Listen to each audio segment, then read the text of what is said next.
So this week we are looking at both established and new media and how we may use them to network and communicate with both other researchers and the general public. So we're going to start off specifically looking at networking and social media for postgraduates. So one of the most common event or opportunity you may have throughout your studies is that of the conference, the symposium, or other similar events. Now, these used to traditionally be mostly face-to-face sessions involving travel and quite often sometimes hefty fees. With the COVID-19 restrictions and the global impact of this particular pandemic, many more of these events are available online now. They still have registration fees, but these do tend to be lower, although not always in all cases. The important message here is that these opportunities are still available to you, and while as the pandemic subsides we may see them return to face-to-face opportunities, I do imagine that we'll increasingly see these events in online spaces as either an option or the default. No matter what kind of event you are attending, however, the point of these is to talk to people. Yes, this may be a face-to-face conversation in somebody that you bump into during an event, or it may be forced networking or other social opportunities and cafes in an online space. No matter what event you are attending, you should prepare an elevator pitch. And that elevator pitch is your thesis in 60 seconds to 90 seconds. A real short synopsis. If someone says, hey, what's your research in? Or you're introducing yourself to somebody, how do you really quickly and simply get across the idea of your research and what you're doing? Just like an elevator, you don't have long. With any of these events, you'll also have the opportunity to submit a paper, present a session, or perhaps chair. Many of them have the opportunity for you to submit a poster. This is a much more low-pressured way for you to get involved. If you're attending a conference, it's generally a good idea to put in a session and take part. It's a great sounding board for you to share your research and ideas, but also to get feedback from other leaders in the area. This can seem really scary, but generally conferences are quite supportive environments. A poster is a great way to put some initial feelers out and get some feedback. For a poster, you're generally expected to stand near that poster during the session, present it to people, or ask any questions if people have them. In online conferences, these are increasingly either available as short videos or as standalone presentations.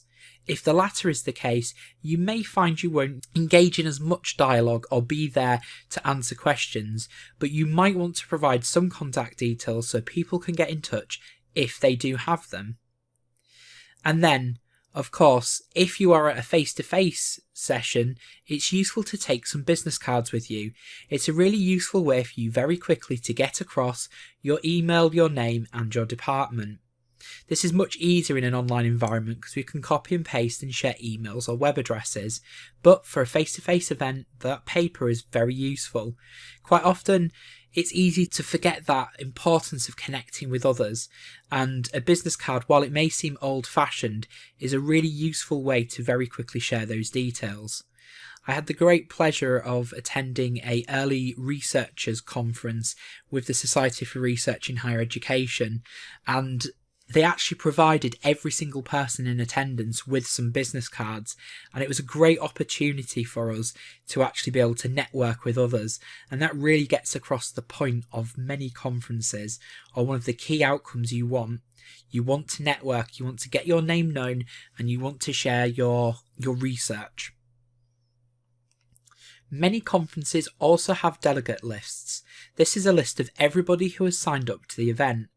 They may be printed in a delegate pack for a face-to-face conference, or you may find them available on the conference website for download or display. Either way, use those delegate lists. You can use the list to annotate any ideas you have around any conversations you have with people. Circle a name, say they're interesting and that you need to email them, or maybe underline somebody that you have promised to get in touch with later. Almost use your delegate list as a bit of a to-do list for things that you might want to do after the conference to keep that networking going. The vast majority of conferences will also have a Twitter conference hashtag. Here is an example of one from the PhD networking conference at Hull a couple of years ago, hashtag PhDConHull. A hashtag is a great way to keep in touch with other people at that event. It's also what we call the conference back channel. It's an ongoing conversation with people, allowing them to get their voices heard even if they're not comfortable to stand up and speak. It also lets people talk about diverging ideas and continue that debate after sessions.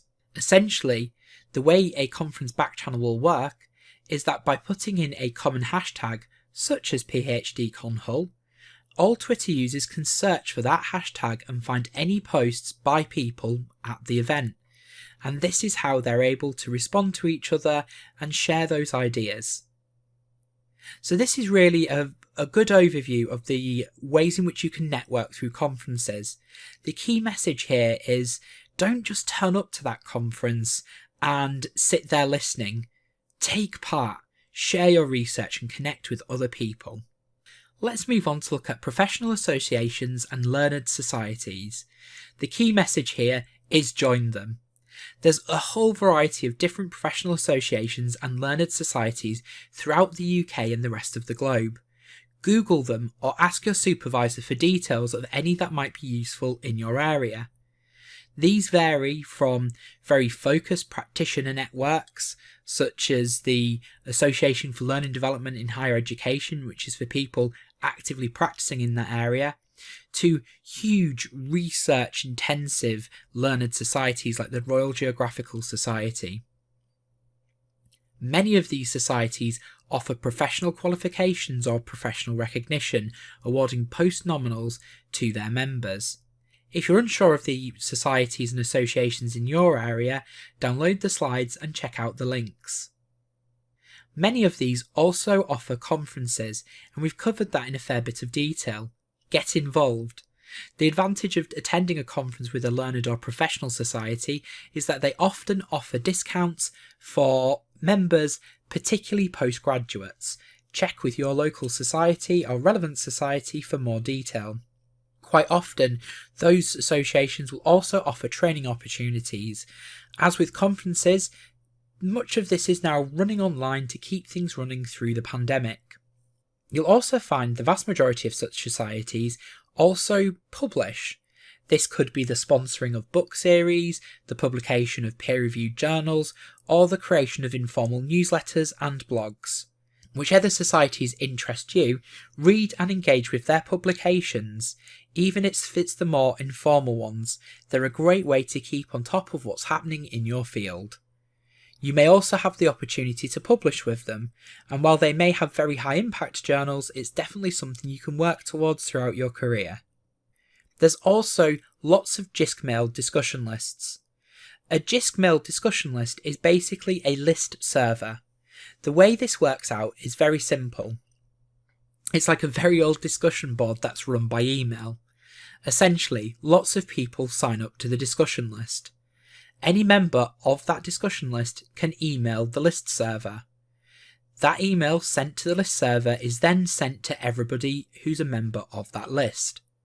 So, if there was 50 people on that list server, I send one email to the main list server address and it bounces that email to everybody on the list. If they reply, the process happens in reverse. JISC-mail has lots of academic, research and higher education communities. Ask your supervisor to see if they know of any lists in your area. It's also worthwhile checking to see if any learned societies in your subject area run JISC-mails. If you're not sure, you can head to the JISC-mail website and search on it to see lists that may be relevant to you. Now let's focus on your internet presence. If the pandemic has done anything, it's increased our focus on the internet and the importance of developing our presence. One thing that's really useful to do is to start off by Googling yourself. It may seem like a narcissistic task, but it's actually really important. When you type your name into Google, what can you find? Is it your LinkedIn page, your Twitter account, your biography at the University of Hull, or something you're not particularly proud of? You need to be aware of what you find when Googling yourself, because this is what prospective employers will do, but also your fellow peers and researchers. If I meet somebody at a conference and I don't have their contact details, my first gut instinct is to go to Google and type their name, maybe followed by their institution. I'm usually guaranteed to find something on their first page. Now, this doesn't work if you have a very common name. So if you're called something like John Smith, it may be really difficult for you to stand out. However, if you have a unique name, it's quite likely Google will find you. So, for your first activity this week, we want you to Google yourself. What can you find? And are you happy with that? There's several things you may reflect on from this. Do I need to brush up on my profile to make it easier to find? Or are there maybe some things that I'm not particularly proud of and want to replace with newer content? Have a go at this over the course of this week, and for anyone that can attend the webinar on Thursday, we'll discuss this and reflect on it in more detail. One way in which we can increase our profile is through the use of social media. LinkedIn, Academia.edu, ResearchGate.net, Humanities Commons, and Twitter tend to rank very highly on Google searches. This means if you want to stand out, you should probably engage with at least one of these networks, and it will increase your prominence on the web. You've also got to be careful to develop a professional profile, something that you'd be happy for family, friends, employers, and prospective employers to see. We'll share a different video that goes into these in a bit more detail. This brings us on to activity 2, mapping your digital world. This is an opportunity for you to consider to what extent all of your activity lies on the personal to institutional paradigm or the visitor to resident paradigm. This allows you to map out all of your activity and how vested you are in it. For something where you are a resident, it's where you have an account, you're heavily invested in it, and there's lots of your details there. Whereas something where you're a visitor, it's more cursory, you're not very invested into it, you're not logged in. So my examples here are my Google searching. I'm not logged into Google. I'm not really an active user of it, I just use it as a tool. But if I compare this to Google Drive, where I store all of my documents, I'm heavily invested in that, and it has lots of my personal information. On this other dimension, we've got personal to institutional. So this is to what extent we use it for our personal lives or for our professional, our course, our studies, our research. So for me, you can see Twitter sits right in the middle. I use it for personal life and I use it for my research life as well. I now tend to use 2 accounts. One for things to do with my research, education, higher education, learning development, all of the things I do in my day job and research. And then I've got another one for my hobbies. It's also important to be personal on these accounts. So you don't necessarily just want one dedicated to only your research stuff and nothing else.